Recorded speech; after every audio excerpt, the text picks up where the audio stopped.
دے تبسم کی خیرات ماحول کو، ہم کو درکار ہے روشنی یا نبی۔ اعوذ باللہ من الشیطان الرجیم، بسم اللہ الرحمن الرحیم۔ اللہ تبارک و تعالی کا فضل و کرم اور اس کا بے پایہ انعام و احسان ہے کہ ہمیں آج رمضان المبارک کا وہ جمعۃ الوداع نصیب ہوا جس کی شب 27ویں کی شب ہے اور لیلۃ القدر۔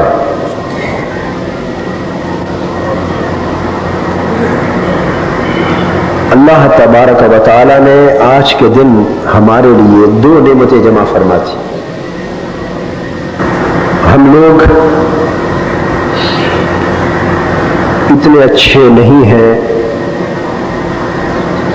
کہ مہمان اور اتنا اچھا مہمان آئے اور ہم اسے خوشی سے رخصت کر سکیں۔ معلوم نہیں ماہ رمضان ہم سے کس حال میں رخصت ہو۔ ہمیں چاہیے کہ اللہ جل مجدہ کی بارگاہ میں نادم و شرمندہ ہو، اس لیے کہ ہم اس مبارک مہینے کا حق ادا نہیں کر سکے۔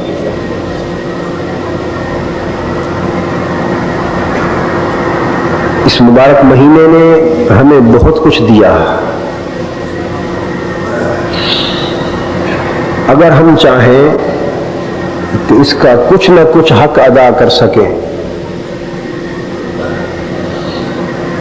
تو ہمارے لیے لازم ہے کہ جو کچھ ماہ رمضان المبارک نے ہمیں عطا کیا ہم اس کو سمجھیں، اس کو پہچانیں اور اگلے سال رمضان کی آمد تک درمیانی عرصہ جتنا گزرے اس کی حفاظت کریں۔ کہ جو کچھ ماہ رمضان نے ہمیں ثمرات کی شکل میں، حسنات کی شکل میں، برکات کی شکل میں، انعامات کی شکل میں، احسانات کی شکل میں، لذات کی شکل میں، سعادات کی شکل میں، کیفیات کی شکل میں جو کچھ ہمیں عطا کیا ہم ان کو پہچانیں اور سال بھر اپنے پاس محفوظ رکھیں۔ یہ چنگاری سال بھر سلگاتے رہیں، اسے بجھنے نہ دیں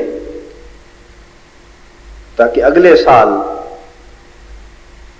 جب اللہ کا بھیجا ہوا یہ مہمان واپس آئے تو ہم اسے بجا طور پر خوش آمدید کرنے کے قابل ہو سکیں۔ یہ مہینہ حقیقت میں ہماری کھوٹی قسمتوں کو کھری کرنے کے لیے آتا ہے۔ ہم سال بھر اعمال سیئہ، بد اعمالیوں کے ذریعے، فسق و فجور کے ذریعے نامہ اعمال کو خراب کرتے رہتے، قسمت کو کھوٹا کرتے رہتے، اور یہ اس کا کرم ہے کہ وہ سال کے بعد ایک ایسا مہینہ بھیجتا ہے جو ایک بار تو سب کھوٹی والوں کی کھری کر جاتا، کھوٹیوں کی جتنوں کی کھوٹی ہوتی ہے ان کو کھری کر جاتا اور آئندہ کھری کیے رکھنے کا سبق سکھا جاتا۔ سو آج ہم اس جمعۃ المبارک کی نشست میں انشاءاللہ تعالی اس موضوع پر گفتگو کریں گے کہ اس رمضان نے ہماری کھوٹی کو کھری کرنے کے لیے ہمیں کیا سبق سکھایا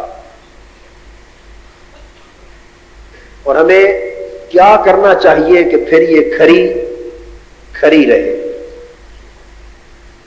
قرآن مجید کی ایک آیہ کریمہ جس میں اللہ تبارک و تعالی نے 5 صفات مومنین کی بیان فرمائیں، اور در حقیقت وہ 5 ثمرات ہیں جو ہمیں ماہ رمضان عطا کرتا ہے، جن سے ہماری کھوٹی کھری ہوتی۔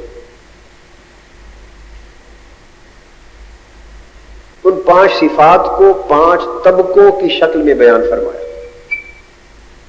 پہلا طبقہ فرمایا الصابرین، صبر کرنے والے۔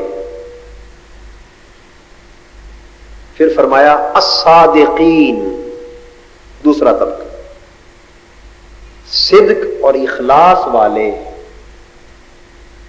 پھر فرمایا القانتین، ہر بات برداشت کر کے اس کی رضا پر چپ رہنے والے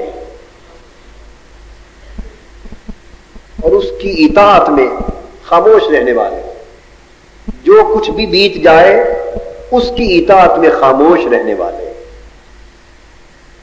پھر فرمایا المنفقین، خرچ کرنے والے۔ پھر فرمایا المستغفرین بالاسحار، اور رات کے پچھلے پہر معافی مانگنے والے۔ یہ 5 صفتیں جو اللہ جل مجدہ نے بیان کی، سچ بات ہے کہ یہ وہ 5 ثمرات ہیں جو رمضان نے ہمیں عطا کی، ماہ رمضان نے ہمیں عطا کی۔ ہم تھوڑی تھوڑی گفتگو ان 5 صفات کی نسبت کرتے ہیں، یہ بات سمجھانے کے لیے کہ ماہ رمضان نے یہ 5 ثمرات کیسے عطا کی۔ تو پہلا ثمرہ ماہ رمضان کا ہوا صبر، الصابرین سے۔ دوسرا ثمرہ ہوا صدق، الصادقین سے۔ تیسرا ثمرہ ہوا قنوت، القانتین سے۔ چوتھا ثمرہ ہوا انفاق، المنفقین سے۔ اور 5واں ثمرہ ہوا استغفار، المستغفرین سے۔ ماہ رمضان المبارک نے ہمیں 5 گر سکھائے، 5 سبق دیے، 5 راز بتائے کہ اگر ان رازوں کو تھام لو تو تمہاری کھوٹی کھری ہو جائے گی، کھوٹی کھری ہو جائے گی۔ اللہ اکبر۔ یہ صبر کس شے سے؟ الصابرین میں صبر کس شے سے؟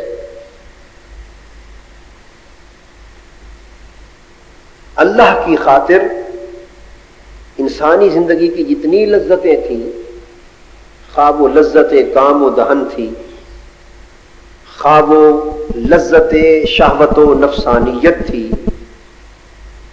جتنی حلال لذتیں تھیں، جتنی حلال لذتیں اور حلال شہوتیں تھیں، اللہ کی خاطر رمضان نے سبق سکھایا کہ ان سے بھی رک جاؤ۔ اگر مولا کو منانا ہے اور اللہ کی رضا کو حاصل کرنا ہے اور اپنی کھوٹی کو کھری کرنا ہے تو 1 مہینے کے لیے ایک تمہیں کورس دیتے ہیں۔ تمہیں جب آپ ایک طبیب کے پاس جاتے ہیں، ڈاکٹر کے پاس، اور مریض بڑا بیمار ہوتا ہے، انتڑیاں کمزور ہوتی ہیں، معدہ کمزور ہوتا ہے، خوراک حلال ہوتی ہے، اچھی ہوتی ہے، پاک صاف ہوتی، مگر انتڑیاں ہضم نہیں کر سکتی، معدہ قبول نہیں کر سکتا، بجائے صحت یابی کے وہ خوراک الٹا بیماری میں اضافے کا باعث بنتی۔ تو ڈاکٹر کیا کہتا ہے کہ یہ سب کچھ ہے تو حلال، مگر اصل صحت یابی کے لیے انہیں چھوڑ دو، صحت یابی کے لیے انہیں چھوڑ دو۔ فرمایا یہ لذتیں، کھانے کی لذت، پینے کی لذت، شہوتیں، یہ وہ چیزیں جو ہم نے تمہارے لیے حلال کی ہیں، حرام کی بات نہیں کر رہے، جو حلال ہیں، ہے تو یہ لذتیں، پر اس لذت کی خاطر انہیں چھوڑ دو۔ 1 مہینہ چھوڑ کے دیکھو تو صحیح، مگر بشرطے کہ چھوڑے اس لذت کی خاطر، چھوڑا بھی اور اس کی لذت کی طرف بھی دھیان نہ رہا تو پھر چھوڑنے کا فائدہ کیا ہوا۔ اس لیے حضور علیہ الصلوۃ والسلام نے فرمایا کم من صائم لیس لہ من صیامہ الا الجوع والعطش، کئی روزے دار ایسے ہیں جنہیں سوائے بھوک اور پیاس کے اپنے روزوں سے کچھ نہیں ملتا، سوائے بھوک اور پیاس سے اپنے روزوں سے کچھ نہیں۔ یہ وہ ہے جو چھوڑ تو دیتے ہیں سب کچھ مگر اس کی خاطر نہیں چھوڑتے، اس کو دھیان میں نہیں رکھتے، اس کو دھیان میں نہیں رکھتے۔ ایسے چھوڑ دیا جس طرح ڈائٹنگ کرنے والا چھوڑ رہا، وزن کو کم کرنے والا ڈاکٹر کے مشورے پر چھوڑ رہا، بس چھوڑ دیا، ایک عادت کے طور پہ چھوڑ دیا، ایک معمول کے طور پہ چھوڑ دیا۔ تو فرمایا صبر کرو، صبر کرنے والے بنو، ان حظات نفسانی سے، لذات نفسانی سے، شہوات نفسانی سے صبر کرو، رک جاؤ اللہ کی خاطر۔ رمضان المبارک کے بارے میں حضور علیہ السلام نے فرمایا اس مسئلے پر کہ اللہ پاک ارشاد فرماتے ہیں، حدیث قدسی ہے کہ میرا بندہ یترکو طعامہ و شرابہ و شہوتہ من اجلی۔ روزے کا مقام کیا ہے اور روزہ کیا ثمر دیتا ہے؟ اللہ پاک فرماتے ہیں کہ میرا بندہ جب روزہ رکھتا ہے تو یترکو طعامہ، اپنا کھانا چھوڑ دیتا ہے، وشرابہ، اپنا پینا چھوڑ دیتا ہے، وشہوتہ، اپنی لذتوں و شہوتوں کو چھوڑ دیتا ہے، کیوں؟ من اجلی، بس میری خاطر۔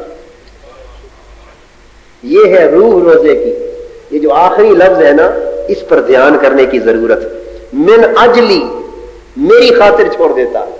چھوڑتے تو کئی ہیں مگر اس کی خاطر چھوڑنا یہ روزہ ہے۔ اب بات تو سمجھ رہے ہیں؟ اس کو صبر سے تعبیر کیا کہ اگر اس کی خاطر انسان اپنے طعام کو، اپنے شراب یعنی پینے کو، اپنی شہوات کو چھوڑ دے اور رک جائے اس کی خاطر، تو یہ صبر ہے۔ میں پانچوں کا معنی پہلے عرض کر لوں پھر تھوڑی تھوڑی تفصیل میں جاتا ہوں۔ پھر فرمایا اس کے بعد الصادقین، وہ جو سچے، اس کی خاطر چھوڑا۔ اور روزے میں سچائی کیسے پیدا کی کہ روزہ وہ عبادت ہے جو خالصتاً اللہ کے لیے۔ آپ کہیں گے کہ یوں تو ساری عبادتیں اللہ کے لیے، تو روزے کو کیا امتیاز حاصل ہوا؟ روزے کے دو امتیازات، ایک تو تاریخی امتیاز ہے جو عرض کرنا چاہتا ہوں۔ آپ کو معلوم ہے ہزارہ برس کی انسانی تاریخ میں کفر و شرک کے بڑے مظاہر دنیا میں آئے، لوگوں نے بتوں کی پوجا کی، اپنے جھوٹے خداؤں کی پوجا کی، کفر کیا، شرک کیا، بہت کچھ کیا۔ وہ اپنے بتوں کے لیے جھوٹی سچی نمازیں بھی پڑھتے تھے، سجدے بھی کرتے تھے، اپنے بتوں کے لیے صدقے بھی کرتے تھے، اپنے بتوں کے لیے چڑھاوے بھی چڑھاتے تھے، قربانیاں بھی دیتے تھے، اپنے بتوں کے لیے خرچ بھی کرتے تھے، اپنے بتوں کے نام پر طواف بھی کرتے تھے، سیٹیاں سارا کچھ کر، ہر قسم کی عبادت، یہ بات قابل توجہ ہے، ہر قسم کی عبادت اس کا حلیہ مسخ کر کے، اس کی شکل بگاڑ کے انہوں نے رب کے سوا غیروں کے لیے کی، مگر روزہ وہ عبادت تھی کہ رب نے ہمیشہ ان سے بچا کے رکھی۔ کسی مشرک و کافر نے اور کسی مشرکانہ مذہب میں کبھی کسی بت کے لیے روزہ نہیں رکھا گیا۔ اب بات کو سمجھیں، سجدے بھی کیے گئے، وہ حقدار سجدوں کے نہ تھے مگر کیے گئے، طواف کیے گئے، وہ حقدار طواف کے نہ تھے مگر کیے گئے، چڑھاوے چڑھائے گئے، نظریں مانی گئی، منتیں مانی گئی، وہ ان چیزوں کے حقدار بت اور غیر اللہ نہ تھے مگر کیا گیا، ان کے نام پہ صدقے کیے گئے، ان کے پتھروں پر قربانیاں کی گئی، ان کے ناموں پر ذبح کیا گیا، وہ اس کے حقدار نہ تھے۔ ہر شے کا حقدار اللہ تھا مگر غیروں کے لیے، بتوں کے لیے کیا گیا۔ اگر اللہ نے اپنی عبادتوں میں سے ساری تاریخ کے اندر کسی عبادت کو بچا کر اپنے لیے رکھا ہے تو وہ روزہ ہے۔ روزہ کبھی کسی نے کسی بت کے لیے نہ رکھا۔ اب میری بات کو سمجھے، الصادقین، اس کے اندر صدق اور اخلاص کو اتنا بدرجہ عدم رکھا ہے کہ یہ ہمیشہ سے اللہ ہی کے لیے رہا ہے، اس کو بگاڑ کر بھی کوئی غلط نسبت نہیں دے سکتا۔ اور پھر دوسری صورت اس کی کیا ہے کہ اس کے صدق اور اخلاص کا عالم یہ ہے کہ اس میں ریا نہیں ہے. اگر آپ نے روزہ نہ رکھا ہو تو آپ کے منہ پر تو نہیں لکھا ہوا ہوتا نا باہر کہ آپ روزے سے ہیں یا نہیں. آپ اندر کمرے میں جا کر کھا پی لیں اور شام کے وقت سب سے باہر بیٹھ کے کھجور سے افطاری کر کے الحمدللہ کر لیں. کسی کو کیا معلوم؟ اور خدا جانے ہم میں سے کتنے ایسے کرتے بھی ہوں گے. یہ جو افطار پارٹیاں ہوتی ہیں ان میں تو بہت کچھ ایسا ہی ہوتا ہے. یہ معذرت کے ساتھ یہ جو وزراء کی افطار پارٹیاں ہوتی ہیں، وزراء کی اور عمراء کی اور بڑے بڑے مالدار اور بینکرز کی اور فلانی جو افطار پارٹیاں ہوتی ہیں، ان میں ہمیں تو کم موقع ہوتا ہے جانے کا، لیکن جانے والے جانتے ہیں کہ ممکن ہے آدھے سے زیادہ بس الحمدللہ ہی ہوتا ہو. میرا مقصد یہ ہے کہ کسی کے چہرے پر نہیں لکھا ہوتا کہ یہ روزے دار ہے. نماز آپ پڑھتے ہیں تو دیکھنے والے دیکھتے ہیں کہ نماز پڑھ رہا ہے. زکوٰۃ دیتے ہیں تو کم سے کم اور کسی کو پتہ نہ چلے، جسے دے رہے ہیں اسے تو پتا ہے نا کہ مجھے دے رہا ہے، صدقہ دے رہا ہے، میری مدد کر رہا ہے. جہاد کرتے ہیں تو دنیا دیکھتی ہے کہ مجاہد جا رہا ہے. پلٹ کے آتے ہیں تو دنیا جانتی ہے غازی آ رہا ہے. انتقال ہو جاتا ہے دنیا کہتی ہے کہ شہید ہو گیا ہے. حج پر جاتے ہیں دنیا دیکھتی ہے کہ حج پر جا رہا. اب تو رواج کم ہو گیا، پہلے زمانوں میں تو ہار ڈال کے جلوسوں کی صورت میں رخصت کرتے تھے. کوئی عبادت ایسی نہیں جسے دنیا نہ دیکھے، مگر روزہ وہ عبادت ہے جسے فقط مولا دیکھتا، فقط مولا دیکھتا، اسے کوئی نہیں دیکھتا. نہ اس کے گلے میں کوئی ہار ڈالتا ہے، نہ اس کو رکھتا ہوا کوئی دیکھتا ہے. نیت کون جانتا؟ کھانا ہی کھا رہے ہیں نا بیٹھ کر، سحری کے وقت سارے ہی کھا رہے ہیں، افطاری کر رہے ہیں شام کے وقت ہر کوئی کر رہا ہے. اندر کے حال کی کس کو کیا خبر کہ یہ روزے دار تھا یا نہ تھا. سو اللہ پاک نے فرمایا الصادقین کا معنی کل عمل ابن آدم لہو الا الصوم فانہ لی وانا اجزی بہ.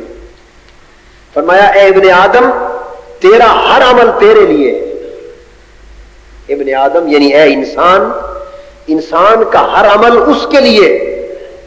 اس کے لیے ہونے کا مطلب یہ ہے کہ کوئی نہ کوئی پہلو ریا کا، دکھلاوے کا، لوگوں کی نظر میں آ جانے کا اس میں موجود ہوتا ہے.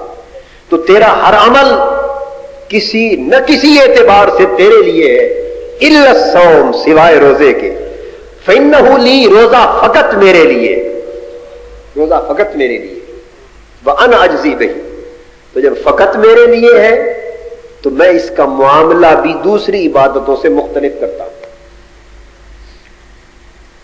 اس میں صدق اور سچائی کمال درجے کی، للہیت کمال درجے کی. دوسری عبادتوں کا حال کیا ہے؟ دوسری عبادتوں کا حال یہ ہے کہ جو شخص جو نیکی اور عبادت کرتا ہے اس کو 10 گنا اجر دیتا ہوں، 10 گنا اجر دیتا ہوں. اور اگر اس نیکی اور عبادت میں وہ اپنی سچائی کو، صدق کو، اخلاص کو بڑھاتا جائے تو 10 گنا سے 20 گنا کر دیتا ہوں، اس سے 100 گنا کر دیتا ہوں، 200 گنا کر دیتا ہوں، حتیٰ کہ بڑھاتا بڑھاتا 700 گنا بھی کر دیتا ہوں. ایک عمل کرتے ہو اور اجر 700 گنا کر دیتا ہوں. تو حدیث قدسی میں اللہ پاک نے فرمایا کہ ہر عمل کا اجر 10 گنا سے شروع کر کے 700 گنا تک دیتا ہوں سوائے روزے کے. ہر عمل کا اجر 10 گنا سے شروع کرتا ہوں اور 700 گنا تک دیتا ہوں الا الصیام سوائے روزے کے. باری تعالیٰ تو 700 گنا تک تو اجر دیتا ہے نیک اعمال پر، تو روزے کے لیے 700 گنا بھی اجر نہیں دیتا؟ فرمایا نہیں، یہ میں نے اجر کے لیے رکھا ہی نہیں، یہ اپنی ذات کے لیے رکھا ہے. ہائے ہائے ہائے سبحان اللہ. باقی عبادتیں اجر کے لیے ہیں، روزہ میرے لیے ہے. آپ اس نقطے کو سمجھیں. باقی عبادتیں اجر کے لیے ہیں، ثواب کے لیے، ان پہ 700 گنا دیتا ہوں. اور روزے کا حساب ثواب سے اونچا رکھا ہے، روزے کا حساب اجر سے اونچا رکھا ہے. اس کو اپنی ذات، ان کو ثواب کے لیے رکھا ہے، اس کو ذات کے لیے رکھا ہے. انا اجزی بہ، پھر جو میں چاہتا ہوں اس کو دیتا ہوں. روزے دار کو جو چاہتا ہوں دیتا ہوں، جو چاہتا ہوں دیتا ہوں۔ تو میں عرض کر رہا تھا کہ اللہ پاک نے فرمایا کہ روزے کے اندر صدق اور اخلاص اس قدر کمال پر ہے کہ بس یہ ہر اعتبار سے فقط میرے لیے۔ دوسرا معنی ہو گیا الصادقین، روزے نے ہمیں یہ صدق عطا کیا، روزے نے ہمیں اس مہینے نے وہ صبر عطا کیا کہ اللہ کے لیے سب لذتوں سے صابر بن جائیں، رک جائیں۔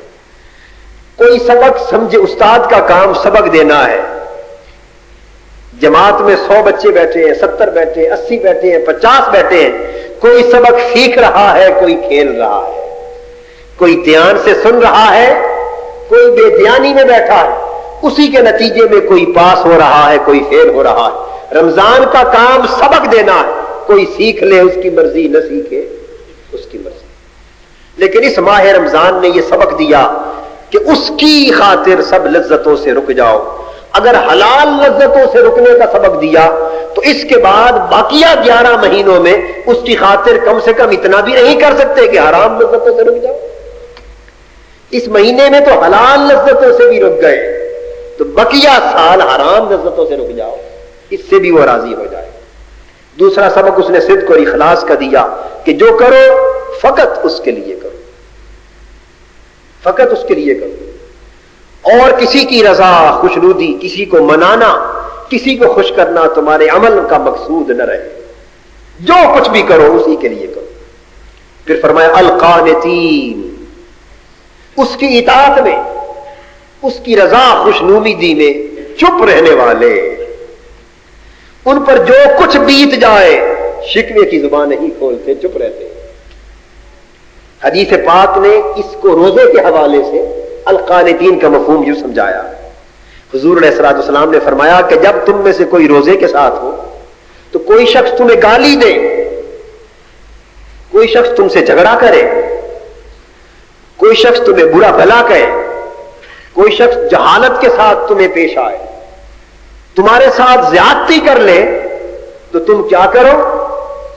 آقا نے فرمایا 2 بار اس کو اتنا کہہ دو، انی صائم، انی صائم، بھئی میں روزے سے ہوں۔ جتنی گالیاں تیرا دل چاہے دیتا جا، میں جواب نہیں دے سکتا، میں روزے سے ہوں۔ جس طرح دل چاہے مجھے برا بھلا کہتا جا، میں روزے سے ہوں۔ جتنی تانا زنی چاہے مجھے کرتا جا، جو جہالت کا کام تو مجھ سے چاہتا ہے کرتا جا، جو زیادتی تیرے دل میں آئے کرتا جا، میں تم سے انتقام نہیں لے سکتا، کیونکہ میں یعنی روکا گیا۔ سبحان اللہ۔ صائم ان کا معنی کیا ہے؟ میں روکا گیا، کسی نے میرے ہاتھ باندھ دیے، محبوب نے میرے ہاتھ باندھ رکھے، محبوب نے میری زبان پر پہرا لگا دیا ہے، محبوب نے میری نگاہوں پر پہرا بٹھا دیا ہے، محبوب نے میری خواہشوں پر پہرا بٹھا دیا ہے، محبوب نے میری چاہتوں پر پہرا بٹھا دیا ہے۔ بہت سے پہرے دار میری محبت پر بٹھا دیے ہیں، محبوب آزما رہا ہے کہ محبت میں سچا ہے یا جھوٹا ہے۔ میں کچھ نہیں کہہ سکتا، انی صائم، بس میں روزے سے ہوں۔ یہ قنوت کا معنی القانتین۔ اس ماہ رمضان نے یہ سبق بھی دیا، ہمیں اپنے گریبانوں میں جھانک کر دیکھنا چاہیے کہ ہم نے یہ سبق، اس نے تو دیا، ہم نے کتنا لیا، کتنا نہ لیا۔ اور اگر لے لیا، اب ذمہ داری آگے یہ آ رہی ہے عید کے بعد سے اگلے 11 مہینوں کے لیے کہ جو کچھ ملا اسے سنبھال کے رکھیں۔ اچھے لوگ وہی ہوتے ہیں کہ جن کو کوئی نعمت ملے وہ سنبھال کے رکھتے ہیں، ضائع نہیں کرتے۔ القانتین، میں روزے سے ہوں، چپ رہتے۔ اس کے بعد چوتھی چیز فرمائی المنفقین، خرچ کرتے، خرچ کرتے۔ رمضان المبارک میں انسان مال بھی خرچ کرتا ہے، لوگ افطاریاں کراتے ہیں، کس شوق سے کراتے ہیں؟ افطاریوں کی بھی 2 قسمیں ہوتی،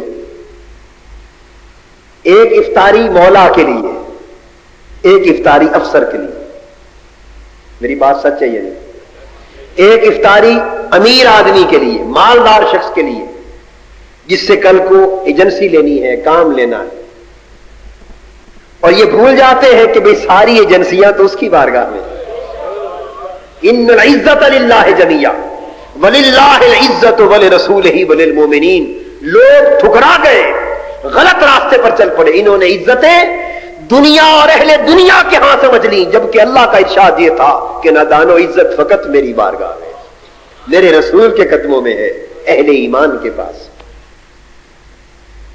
تو میں عرض کر رہا تھا المنفقین، تو جو تو دنیا والوں کے لیے افطاری کرتے ہیں وہ دنیا کو دنیا پر خرچ کرتے ہیں، دنیا کو دنیا پر خرچ کرتے ہیں، جدھر سے آئی ادھر ہی چلی گئی، اس کا کچھ نہ ملا.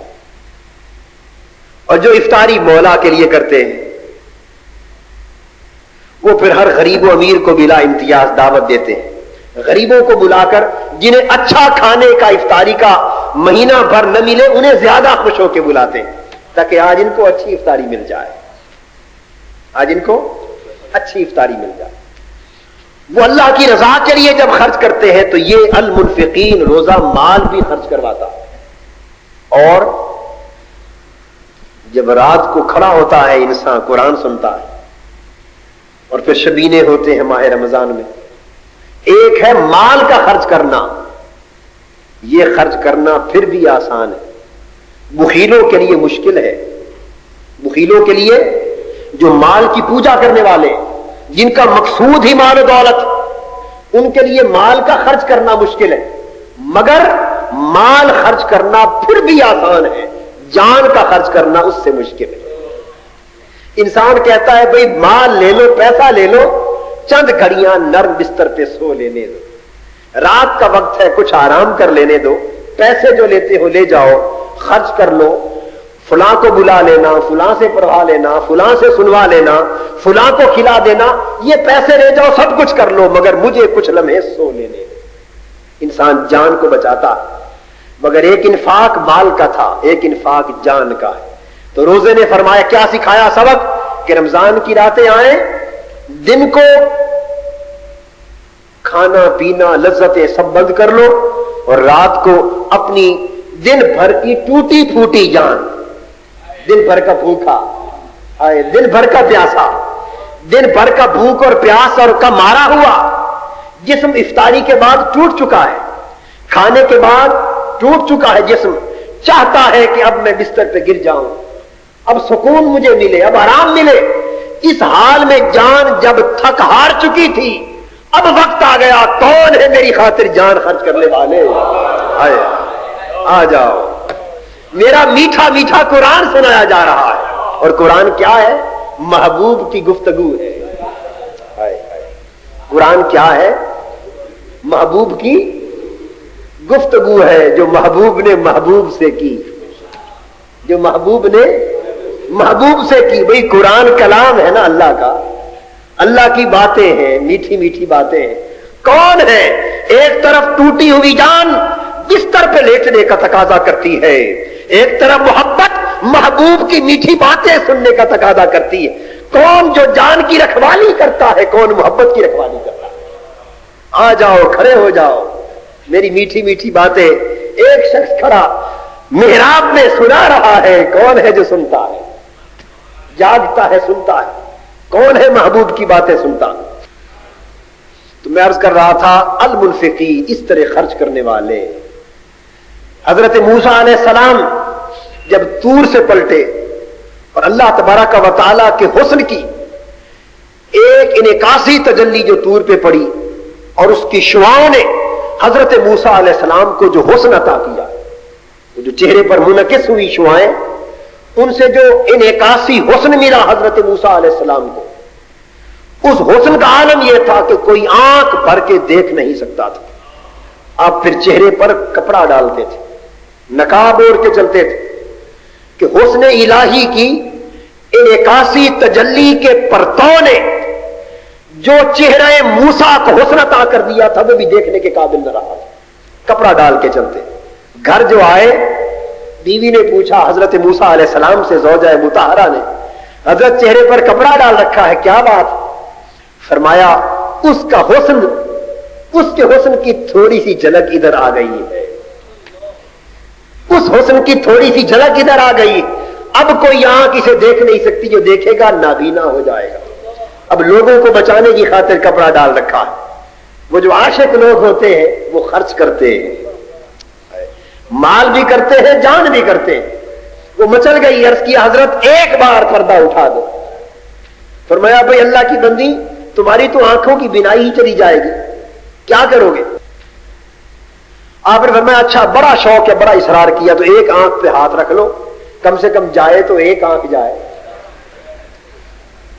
بھئی گھر کا کام کاج بھی کرنا, کھانا بھی پکا دینا, کچھ میرے کام کی بھی تو رہو نا.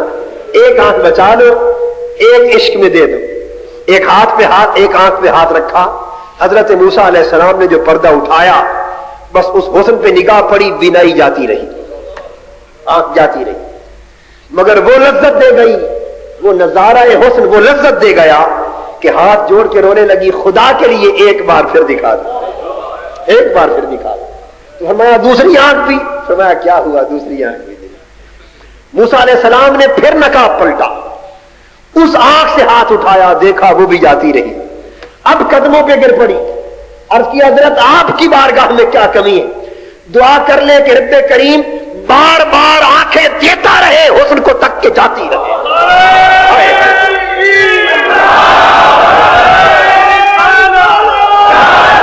آنکھیں ملتی رہے, تیرے حسن کو تکتی رہی, اور پھر آنکھیں جاتی رہی. یہ خرچ کرنے کی بات. اس روزے نے سبق کیا دیا کہ مال بھی خرچ کر دو محبوب کے لیے, جان بھی لوٹا دو. المنفقین کے بعد فرمایا المستغفرین, معافی مانگنے والے. کس بات سے معافی مانگنے والے؟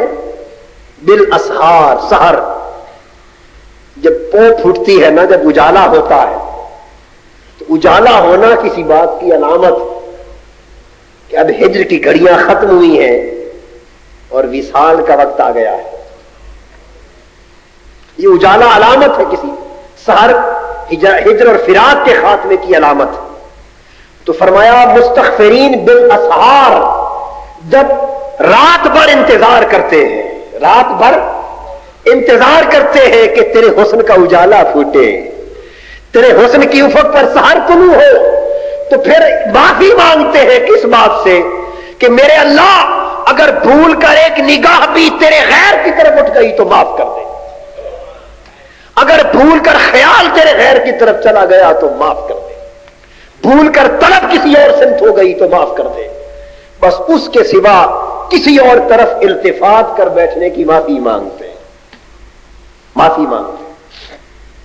یہ 5 ثمرات تھے جو اللہ پاک نے ماہ رمضان المبارک کی برکت سے ہمیں عطا کیا. اب ان میں سے بعض کی تھوڑی سی تشریح میں عرض کرنا چاہتا ہوں. پہلا ثمر صبر تھا. کیا تھا؟ کہ ساری لذتیں انسان چھوڑ دے ایک اس کی لذت کی خاطر.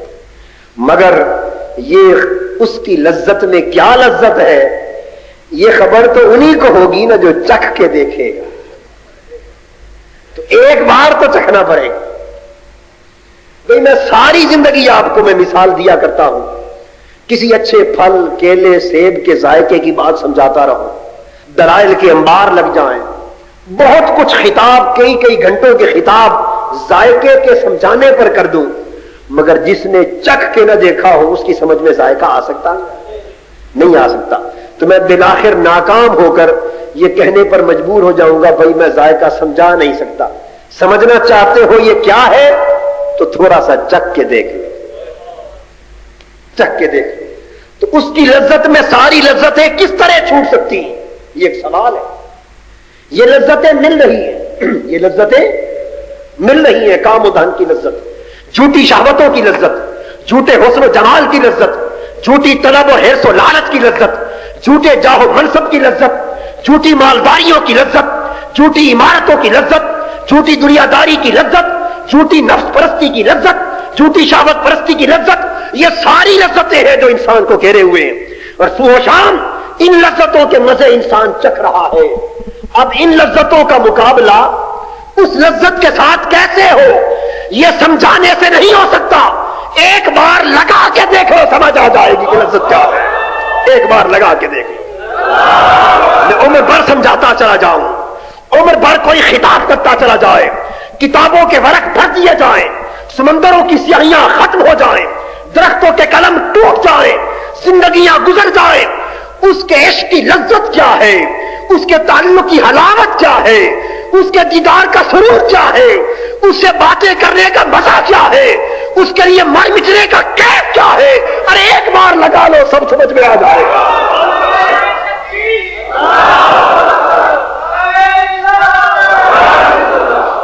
ایک بار لگا لو پھر سب سمجھ میں آ جائے گا۔ اگر ساری لذتیں چھوٹ نہ جائیں تو خدا کی قسم سر قلم کر دینا۔ دو عالم، علامہ نے غلط نہیں کہا تھا، دو عالم سے کرتی ہے بیگانہ دل کو، عجب چیز ہے لذت آشنائی، عجب چیز ہے لذت آشنائی۔ ارے ہم ناشنا ہیں اس لیے ہمیں اس لذت کی خبر نہیں، ایک بار لگ گئی تو ساری آشنائیاں بھول جائے گی، ساری لذتیں بھول جائے گی۔ حضرت خواجہ نظام الدین اولیاء رحمۃ اللہ علیہ بیان کرتے ہیں، وہ لذت مل جائے تو سب لذتیں کس طرح چھوٹ جاتی ہیں۔ فرماتے ہیں کہ ایک غریب آدمی تھا، کسی بادشاہ کے محل کا ملازم تھا، غریب ملازم، مگر تھا بڑا حسین، تھا بڑا حسین تھا، حسین و جمیل تھا، جوان تھا، پیکر حسن تھا، مگر غریب تھا، ملازم چھوٹا۔ بادشاہ کی بیٹی کے ساتھ اسے محبت ہو گئی، اس کا حسن و جمال بھی شباب پر، وہ اس کے حسن پر فریفتہ ہو گئی۔ خواجہ نظام الدین اولیاء علیہ رحمت بیان کرتے ہیں، اور یہ اس کے حسن پر فریفتہ ہو گیا۔ اب حسن دونوں جگہ، فریفتگی وارفتگی دونوں جگہ، مگر سٹیٹس کا فرق ہے، وہ بادشاہ کی بیٹی، یہ چھوٹا ملازم، ملاقات کی کوئی سبیل نہیں ہوتی۔ اس نے پیغام بھیجا کہ کبھی ملاقات کی بھی کوئی سبیل ہوگی، وہ بھی چاہتی ہے ملاقات، یہ بھی چاہتا ہے۔ اس نے کہا میں بادشاہ کی بیٹی تو غریب، اب ملاقات چاہوں بھی تو نہیں ہو سکتی، ایک شکل ہے، ایک طریقہ بتاتی ہوں وہ کر لو، پھر ملاقاتیں ہوتی رہیں گی۔ وہ طریقہ کیا ہے؟ ہائے ہائے ہائے ہائے، یہ افسوس کی بات بھی ہے جو ابھی بتانے والا ہوں، دکھ کی بات بھی ہے کہ حالات کتنے بدل گئے۔ اس نے کہا عبادت گزار بن جاؤ، عبادت گزار بن جاؤ، فقیر اور درویش بن جاؤ، گدڑی پہن لو، کسی مسجد میں کسی عبادت گاہ پہ بیٹھ جاؤ، عبادت کرو، عبادت کرو، اللہ اللہ کرو، سجدے کرو، ریاضتیں کرو، مجاہدے کرو، بطور فقیر اور درویش کے۔ جب تمہاری شہرت دنیا میں پھیل جائے گی تو میں باپ سے اجازت لے کر دعا کروانے کے لیے تیرے پاس آتی رہا کروں۔ جب تیری شہرت پھیل جائے گی کہ بڑا فقیر ہے، خدا مست ہے، اللہ والا ہے، تیری عبادت گزاریوں کی جب مہک نکلے گی، ہر کوئی آئے گا تو مجھے بھی کوئی نہیں روکے گا، میں بھی فقیر سمجھ کے آؤں گی، پھر ملاقات ہوتی رہے گی۔ اس نے کہا طریقہ اچھا ہے، ایک مسجد کے کنارے بیٹھ گیا، اللہ اللہ شروع کر لی، دن کو بھی عبادت کرے، رات کو بھی عبادت کرے۔ اب چونکہ حسن کی تلاش میں نکلا تھا نا، ملاقات کی آرزو میں نکلا تھا، دن رات ایک کر دیا، دن رات ایک کر دیا، اتنی عبادت کی، اتنی ریاضت کی کہ ہر طرف اس کی عبادت گزاریوں کی شہرت ہونے لگی، ہر طرف شہرت اور چرچا ہو گیا، دنیا آنے لگی، بادشاہ کے محل میں بھی شہرت پہنچی کہ کوئی بڑا اللہ والا آیا ہے، بڑا عبادت گزار آیا ہے، بڑا مستغنی ہے، بڑا درویش ہے، متعبد ہے۔ تو بیٹی نے کہا ابا جان اجازت ہو تو میں بھی اس کی زیارت کو جاؤں؟ فرمایا بیٹی ضرور جاؤ۔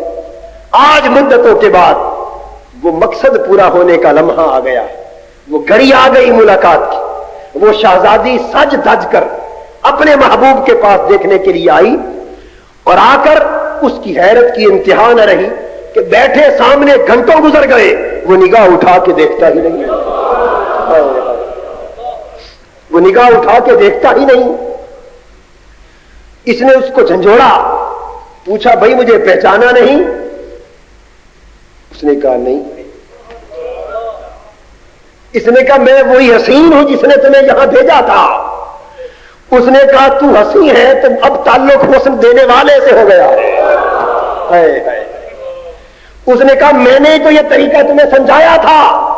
اس نے کہا یہ طریقہ تو نے سمجھایا اور وہ طریقہ اس طریقے نے سمجھا دیا۔ اب لو ادھر لگ گئی ہے، اب تیرے جیسے ہزار بھی آ جائے تو نگاہ میں جچتا ہی نہیں. وہ کیسے ہے مصرع؟ میری نگاہوں میں جچتا نہیں کوئی، جیسے میری سرکار ہے ایسا نہیں کوئی. اب کون سا حسن نگاہوں میں جچے؟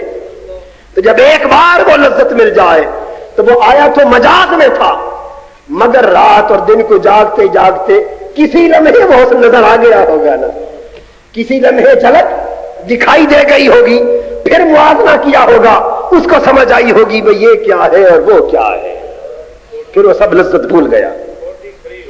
اس کی کھوٹی کھری ہو گئی، اس کی کھوٹی کھری. کھوٹی لے کر آیا تھا مگر کھری ہو گئی. حضرت عبداللہ بن مبارک رحمہ اللہ تعالی. اب پانچوں ثمرات کا جدا جدا بیان کرنے کا وقت نہیں، میں اکٹھا بیان کر رہا ہوں. دو چیزیں بیان کر کے اجازت چاہوں گا، پھر وقت ختم ہونے والا ہے. بیٹھیے بھائی. عبداللہ ابن مبارک بڑے کامل ولی اللہ ہو گزرے. ایک خاتون کے ساتھ عشق میں مبتلا تھے، عشق میں مبتلا تھے. اس سے ملاقات کے لیے گئے. کس طرح کھوٹی کھری ہوتی اور کس طرح وہ لذت مل جائے تو سب لذتیں چھوٹ جاتی. گئے ملاقات کے لیے. وہ بھی شہزادی اپنے چھت پہ آ گئی، یہ نیچے کھڑے ہو گئے. جوان ہیں، جوانی کا دور ہے. سر اوپر اٹھا کر تکتے رہے، بس خاموش کھڑے تکتے رہے. ساری رات بیت گئی، تکتے ہی رہے تکتے ہی رہے. ساری رات بیت گئی. اس دیدار میں اتنے مگن ہوئے، غرق ہوئے کہ قریب کی مسجد سے نماز فجر کے لیے آواز آئی. اللہ اکبر. اذان فجر کی آواز آئی. جب آواز آئی تو اس وقت چوکے، سمجھے کہ شاید عشاء کی نماز کا وقت ہو گیا ہے. عشاء کی اذان آئی. جب انہوں نے کہا عشاء کی اذان آئی، محبوبہ نے جواب دیا نہیں، یہ تو فجر ہو گئی. ادھر اوپر سے ندا آئی. کہا کہ ارشاد ہوا عبداللہ، یہ ساری رات تو نے جھوٹے حسن کو تکتے میں گزار دی، کبھی ایک رات اس طرح میری خاطر بھی کھڑا ہو کے دیکھتا، پھر تجھے پتا چلتا کہ اس میں لذت بڑھ کے ہے یا اس میں لذت بڑھ کے ہے. بس یہ جو ایک آواز کان میں پڑی، اس نے سب لذتیں بھلا دی. حضرت شیخ عبداللہ ابن مبارک ہوئے جو امام اعظم کے بھی شیخ ہو گئے، امام اعظم کے بھی شیخ ہو گئے. اور کھوٹی کھری اس تعلق سے کس طرح ہوتی، یہ بات عرض کر دوں. حضرت عثمان خیر آبادی رحمت اللہ علیہ بزرگ ہو گزرے. کس طرح اخلاص کامل ہو جائے تو کھوٹیاں کھری ہو جاتی. الصادقین. حضرت عثمان خیر آبادی ایک بڑے کامل ولی اللہ درویش تھے. کام کیا تھا؟ دیگیں پکاتے، سبزیوں کی دیگیں پکاتے، لوگ آ کے پیسے دیتے، سالن لے جاتے. یہ محلے میں پرانے زمانوں میں چھوٹے شہروں میں رواج تھا نا، لوگ چنے اور سبزیوں کی دیگیں بیچ کے پکاتے تھے. غریب لوگ جو کھانا نہیں پکا سکتے تھے وہ تھوڑا آنے دو دو چار چار آنے کے سالن لے جاتے تھے. پہلے وقتوں کی بات، یہ کام تھا. تو حضرت عثمان خیر آبادی کیا کرتے؟ مست تھے اللہ کے عشق و محبت میں. لوگ آ کے کھوٹے سکے دے جاتے. کھوٹی کھری کس طرح بن رہی ہے؟ کھوٹے سکے دے جاتے، برتن بھر بھر کے سالن کے لے جاتے. اور آپ نے کبھی کسی کے کھوٹے سکے نہ موڑے، کسی کے کھوٹا سکہ نہ موڑا. اتنی شہرت ہو گئی، پھر لوگوں نے یہ کرنا شروع کر دیا کہ گھروں میں پڑے ہوئے کھوٹے سکے لا کر ان کو دے کے کھڑے لے جاتے، بدلا کر لے جاتے. ان کو دے دیتے نا کھوٹے اور کہتے بھائی اچھا بھائی میں ہمارا واپس کر دو، وہ کھڑا اٹھا کے لے جاتے. تو ساری زندگی لوگوں کے کھوٹے سکے لیتے رہے، کھڑے دیتے رہے، کسی کو واپس نہ موڑے. اسی حال میں زندگی گزر گئی. جب وصال کا وقت آیا، جب وصال کا وقت آیا، حالت رضا قریب ہوئی، تو اللہ کی بارگاہ میں جانے کا لمحہ جب قریب آیا تو آخر میں ایک عرض کی کہ میرے مولا ایک التجا سن لے. باری تعالیٰ نے فرمایا عثمان کیا کہتا؟ عرض کیا میرے مولا تو جانتا ہے کہ میں بندہ ہوں، رب نہیں ہوں. ہاں جانتا ہوں بندہ ہوں. تو بندہ ہو کر میں ساری زندگی لوگوں کے کھوٹے لیتا رہا ہوں، کسی کا کھوٹا سکہ موڑا نہیں. اگر بندہ ہو کر کھوٹے لیتا رہا، موڑتا نہیں تھا، تو رب ہے، میری کھوٹیاں قبول کر لینا، تو نہ موڑ دینا، میری کھوٹی کو کھڑی کر دینا. تو جو لوگ اخلاص کے درجے پر رب کے بندے ہو جاتے، وہ اپنی طاعتوں کو بھی کھوٹا سمجھتے، اپنے سجدوں کو بھی کھوٹا سمجھتے، اپنی ریاضتوں کو بھی کھوٹا سمجھتے. تو دوستو جب نگاہ میں اپنی ہر عبادت کھوٹی نظر آنے لگے، سمجھ لو اخلاص مل گیا، سمجھ لو کھری ہو گئی.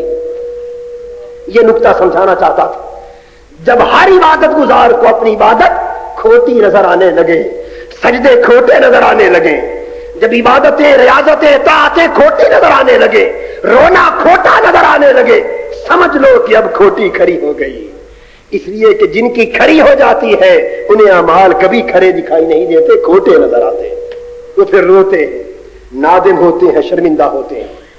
حاضرین محترم، اللہ پاک نے یہ جو تصور عطا کیا ہمیں 5 صفات کا اس روزے کے ذریعے، مقصد یہ تھا کہ اس کے ذریعے ایسا صبر مل جائے، ایسا صدق مل جائے، ایسے تعلق میں اخلاص مل جائے، ایسا تحمل برداشت اور قنوت مل جائے، ایسا خرچ کرنا مل جائے، ایسا تتجافا جنوبہم عن المضاجع، ایسا بستروں سے جدا ہونا مل جائے. تو جو ثمرے، جو نتیجے، جو لذتیں، جو حلاوتیں کھوٹی ہی صحیح جیسی اس مہینے میں مل گئیں. میرا پیغام یہ ہے کہ سال بھر ان کھوٹیوں کو یا کھریوں کو جیسی بھی ہے لذتوں کو سنبھالنے کی کوشش کرنا، ان کو سنبھال کے رکھنا. اگر یہ سال بھر سنبھل گئیں تو ان کے سنبھلتے سنبھلتے سب کچھ کھڑا ہو جائے گا. اللہ تبارک و تعالی ہمارے حال پہ لطف و کرم فرمائے. وما علینا الا البلاغ. دے تبسم کی خیرات ماحول کو، ہم کو درکار ہے روشنی یا نبی.